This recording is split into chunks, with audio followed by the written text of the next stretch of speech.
Hola, salam bentok. Kali ini gue mau ngebahas tentang kualifikasi Piala Asia U17 dan kualifikasi Piala Asia U20.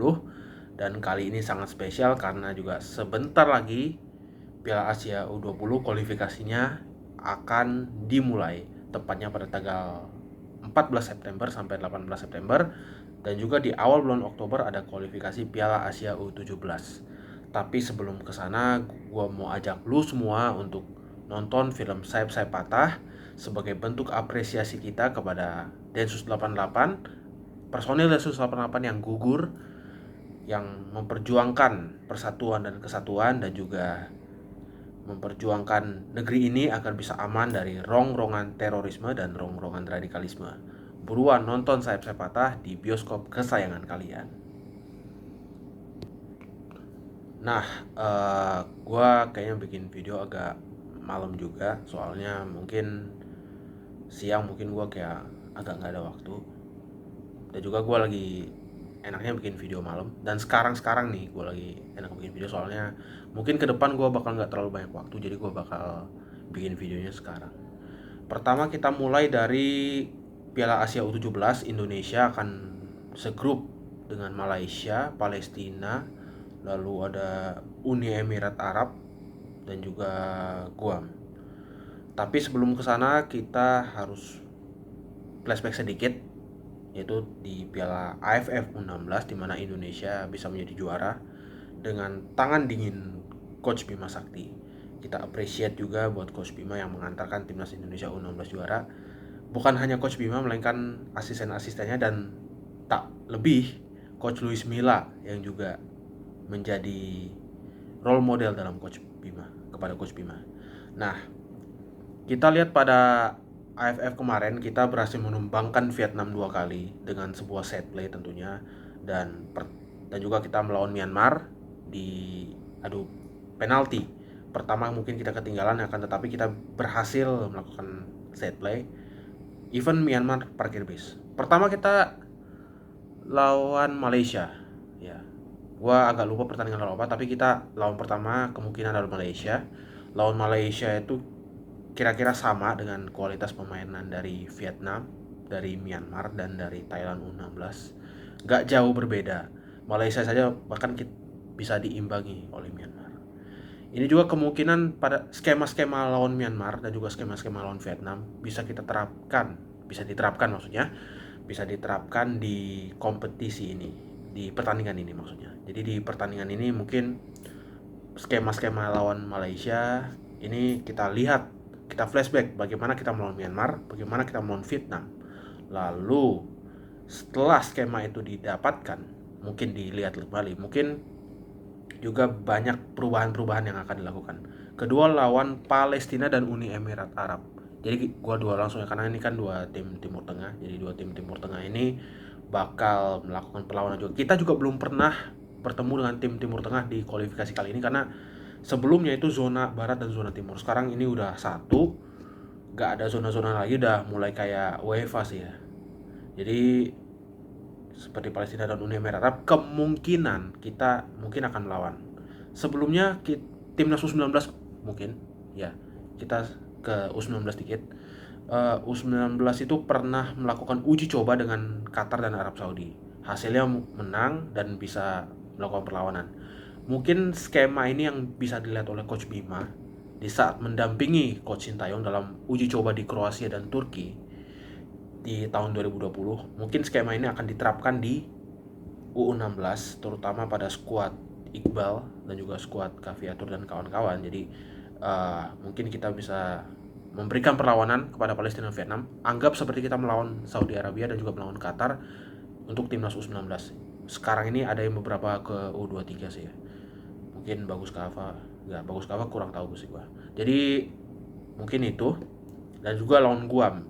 Guam kita kayaknya sering sih ketemu di zona timur. Jadi mungkin mirip-mirip sama tim Asia Tenggara, kayak bisa dibilang kayak Filipina lah, kayak Filipina kemungkinan, atau kayak Singapura.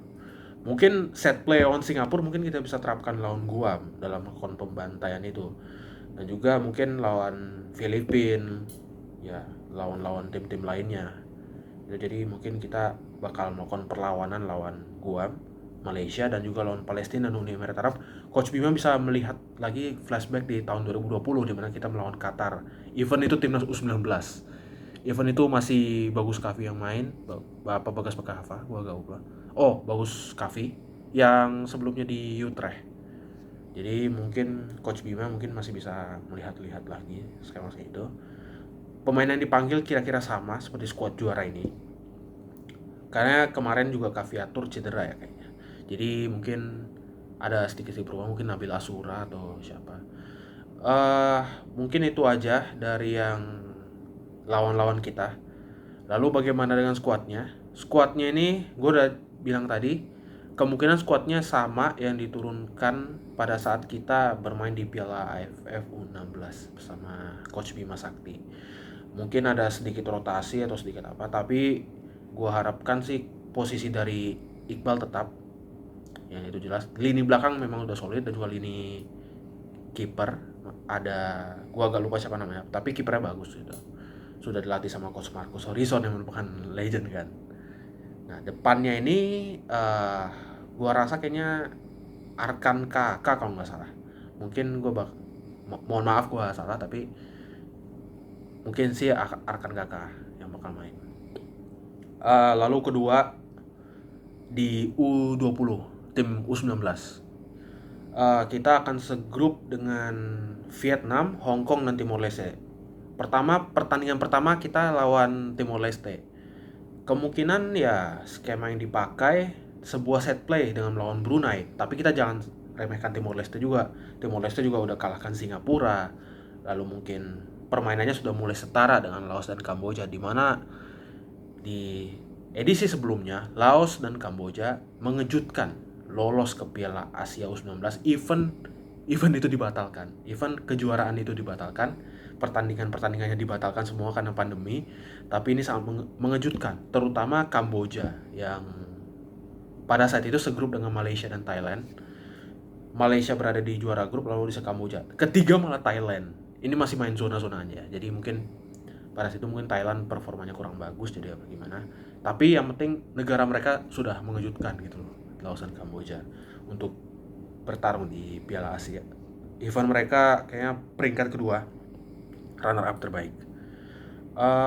Kita juga jangan remehkan Timor Leste, tapi yang penting kita bisa memainkan set play ala di Piala AFF U19. Lalu kedua lawan Hong Kong. Lawan Hong Kong ini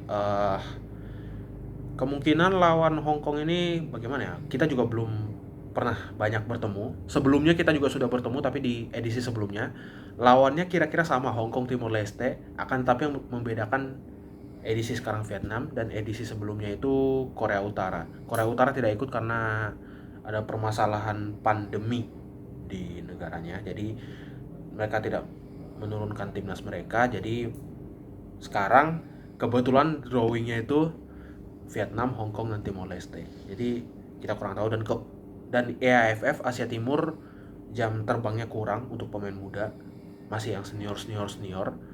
Berbeda dengan AFF yang memiliki ajang untuk usia muda, jadi ini juga sama menguntungkan untuk uji coba. Tapi Vietnam sejauh ini juga sudah melakukan uji coba. Itu nanti kita bahas. Pertama kita bahas Hong Kong dulu. Hong Kong juga bagaimana? Kita mungkin skema kita kayak yang kemarin, kualifikasi kemarin. Bagas masih main, gitu ya. Angkatan Bagas masih main di U19. Jadi sekarang kurang tahu di Bagas di mana. Mungkin masih main di Utrecht atau gimana. Jadi permainan ini kita pakai skema-skema yang sudah sebelumnya digunakan oleh Coach Indra Safri. Coach Sintayong seharusnya juga bisa melihat bagaimana kemarin Coach Indra Safri membawa Indonesia juga lolos sebagai juara grup dalam kualifikasi sebelumnya kan. Tapi piala kemarin dibatalkan karena Covid ya. Tuan rumahnya sama, tetap Uzbekistan. Bagaimana Coach Indra Safri memanfaatkan para pemain ini? Mungkin sedikit belajar lah gitu. Tapi coach ini juga hebat, mungkin menurunkan beberapa pemain-pemainnya. Pemain hebat. Dan juga lawan Vietnam, kita singgung Vietnam sekarang. Vietnam ini kemarin juga melakukan uji coba lawan Jepang 5-0 untuk kemenangan timnas Jepang U19. Jadi uji coba U19 Vietnam lawan Jepang. Mungkin sedikit rapuh di lini belakang ya, sedikit rapuh di lini belakang. Jadi mungkin bisa melihat bagaimana itu kerapuhan lini belakang dari Vietnam. Mungkin bagaimana kita bisa menembus lini belakang itu, mengcounter juga tentunya, mengcounter permainan-permainan dari Vietnam yang biasanya agak ofensif dan juga agak ya ngotot juga gitu. Lalu untuk squad yang diturunkan di U19 bersama Coach Shin Taeyong kurang lebih sama dengan yang kemarin di Piala AFF U19, dan juga kemungkinan squad-squad ini sebagian besar ada juga yang dari Garuda Select, terutama yang hoki ya, hoki Caraka kita tahu sendiri, hoki Marcelino, dan juga kemungkinan di depan ada masih tetap Ronaldo Kuateh. Ronaldo Kuateh kayaknya udah sembuh dari cedera, jadi mungkin bisa lah gitu.